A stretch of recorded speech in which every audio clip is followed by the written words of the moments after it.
Yeah, so we're still talking about this guy, and because of the nature of how long these discussions have been going on, I've been trying to be a bit more selective in what I choose to talk about when it comes to Buffalo Sabres former captain Jack Eichel, but yesterday's entire segment on the second period intermission between Vancouver and Detroit on Hockey Night in Canada kind of gave us a few interesting tidbits that I thought were pretty interesting to bring up because lo and behold, Elliotte, Friedman, and Jeff Marek started talking about two teams, one of which we have not heard any involvement in the Eichel discussion beforehand at all, and the other one is not a new team, but is one that is likely as equally scary of a destination for the former Sabres' second overall pick. So I'll leave a link in the description to the Sportsnet video. It's available on their website over here.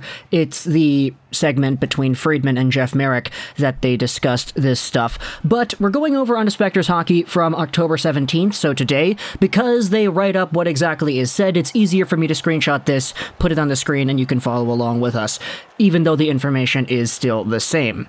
So when it comes to the Jack Eichel trade saga, Elliotte Friedman highlighted that one of the biggest hurdles to getting it done is that the Sabres do not want to retain any portion of his salary.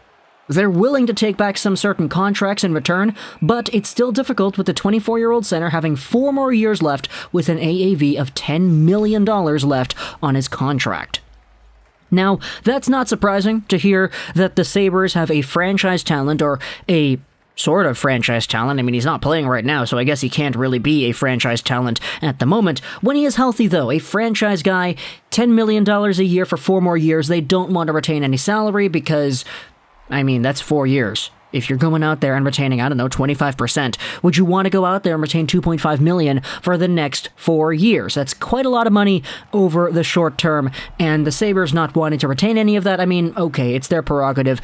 Certainly not an unfair kind of conclusion there, but it has been seen as a difficulty when it comes to going out there and making this trade, because it's tough for other NHL teams to go out there and justify acquiring a remaining, let's just do the math right here, I know it's not exactly the same because salary bonuses and whatnot, but 4 years left, $10 million a season, let's just say for the sake of making it easy, he's a $40 million remaining player. It's tough to acquire that kind of guy straight up with no salary retained, especially with the uncertainties with his health and the surgery and whatnot. So that's been an obstacle, and in fact, one entire NHL team has backed out because of this thing. Friedman believes the Colorado Avalanche made a call to see if they would make it work, but the Sabres' unwillingness to take salary stopped discussions. Marek said the Golden Knights were in conversation too, but they're still unwilling to part with young center Peyton Krebs. Now, before we go over onto the Golden Knights thing, because Krebs is an angle that we have discussed before, let's talk about Colorado.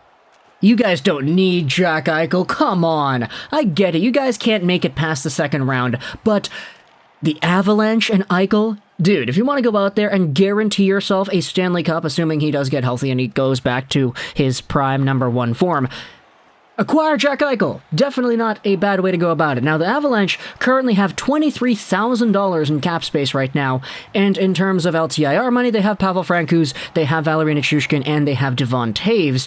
These guys' cap hit combined is $8.6 million, so if you wanted to go out there and acquire a Jack Eichel, whose $10 million AAV salary would be just a tad over that threshold, also you have to consider the fact that Nichushkin, Taves, and Francouz are likely not going to be injured for the amount of time that Eichel is going to be recovering from this surgery. It is kind of complicated, because you do have to go out there and make the money work somehow. There are some expensive players on the Avalanche, as we know. Eric Johnson, $6 million. Samuel Girard, $5 million AAV. Cale Makar, of course, $9 million, but you're not going to depart with him. You have JT Compher, $3.5. Nazem Kadri, $4.5. Burakovsky's making $4.9. There are some ways to get this done if you really wanted to put the pedal to the metal and start sacrificing assets. But just the end game result of having McKinnon, Landeskog, Rantanen, Makar, and Eichel as a power play sounds like an absolute game-changing kind of team. You talk about the teams that have 2 #1 centers playing in their center core, like, okay, Toronto, Matthews and Tavares, awesome. Pittsburgh, you have Crosby and Malkin, who are both injured, but yeah, you get the point. In Tampa, you had Braden Point and Steven Stamkos. I get it, one of them was playing the wing most of the time, but there still is that caliber of star power on your center core. Nathan MacKinnon and Jack Eichel being a 1-2 punch in Colorado would be absolutely terrifying. And for Eichel, it would be a lot more refreshing to see him go out there in a sheltered role. Nathan MacKinnon would be given all the tough minutes, and Jack Eichel could just go out there in every other offensive draw. Just give him the role that says, okay, tough assignments are going to Nazem Kadri and Landeskog or whatever. You're just going to go out there try to score some points, Eichel, okay? Sounds good? And then he'd be able to do it, because, getting easier matchups because Nathan MacKinnon's playing the top guys would make things a lot more swell for Jack Eichel, who is probably going to come into this NHL season with a little bit of a bone to pick with the league. So it is very good news to me to hear that Colorado stepped out of these talks because Buffalo does not want to retain any salary. So, sorry, MacKinnon, you're not going to have another franchise talent to play behind you, or at least that's what it looks like right now based off of what they said on TV. The other team, though, the Vegas Golden Knights, are still in a precarious situation regardless. Jeff Marek talked about the Peyton Krebs thing, and we've talked about that on this channel a ton as well, so go ahead and check out any of the other videos we've made with Krebs and Eichel in the title and thumbnail. But this is what Friedman said a few days ago on the Jeff Marek show. I have to say this about Vegas. I have to think they've got to be thinking about Eichel. It makes too much sense to me. It's exactly what fits for them. The very next day, we had ourselves another thing happening with the Vegas Golden Knights. Here's a tweet from Friedman from yesterday. Vegas suffered some injuries during Thursday's loss to LA. I'm hearing Max Pacioretty is out approximately 6 weeks, while the Golden Knights await further clarity on Mark Stone. It's a very tough early season blow. All of a sudden, it becomes a lot easier to maybe depart with a Peyton Krebs and have that asset pried away from you out of desperation. Once you lose two of your best players, who happen to be wingers, all of a sudden now the Vegas Golden Knights, they're without Stone, they're without Pacioretty, they still have Chandler Stevenson as one of their top guys on center. This team, with an already weak center core to begin with, has just gotten even weaker. And so, this is all speculation on my behalf, but with all the talk that we have had between the Sabres and the Golden Knights, and Vegas's unwillingness to depart with Peyton Krebs, is this the time to get desperate? Is this the time to say, okay, well, we really don't want to go on a losing streak that's going to deplatform us for the remainder of the season without Stone, without Pacioretty, and we still don't have Tuck either. He's injured too. Man, we need to get Eichel today.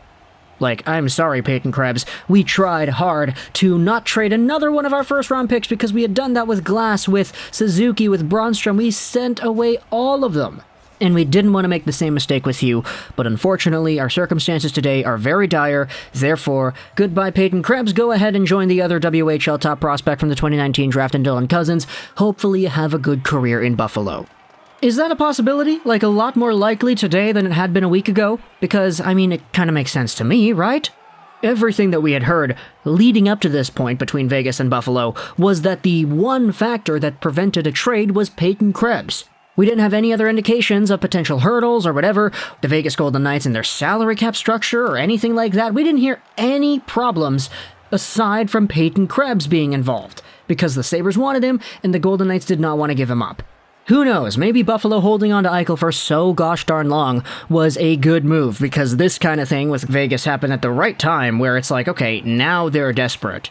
Now they're going to be probably pressed to do something because their team is going to lose some hockey games without Stone, Pacioretty, and Tuck. But I don't know. That's just kind of my thought process about it. Obviously, we're just talking about it here because Friedman and Marek spoke about it yesterday on Sportsnet. But either way, talk to me in the comments. What do you think about the updates, to the Jack Eichel saga? These are the only two teams that we have had that have been sort of linked in the new media discussions to begin with. Every other team that we have had from before hasn't really had a new thing. We had that update from Emily Kaplan as well, that there were 5 teams that had been checking in or that are still in, but we didn't get any indication as to what those teams are. So for Colorado and Vegas, they're just 2 out of the many teams in the NHL that probably have contacted the Buffalo Sabres about Eichel sometime in the past few weeks. But either way, talk to me in the comments. If you're a Colorado Avalanche fan, would you have traded for Eichel? Even with salary retained, is that enough of an issue to completely steer you away from the idea of trading for Eichel? If you're a Vegas Golden Knights fan, are you a lot more desperate to do that today because you lost out on all these guys? Were you interested in it before? Are you more interested in it now? Let me know in the comments what you think. I hope you enjoyed this video. And bye.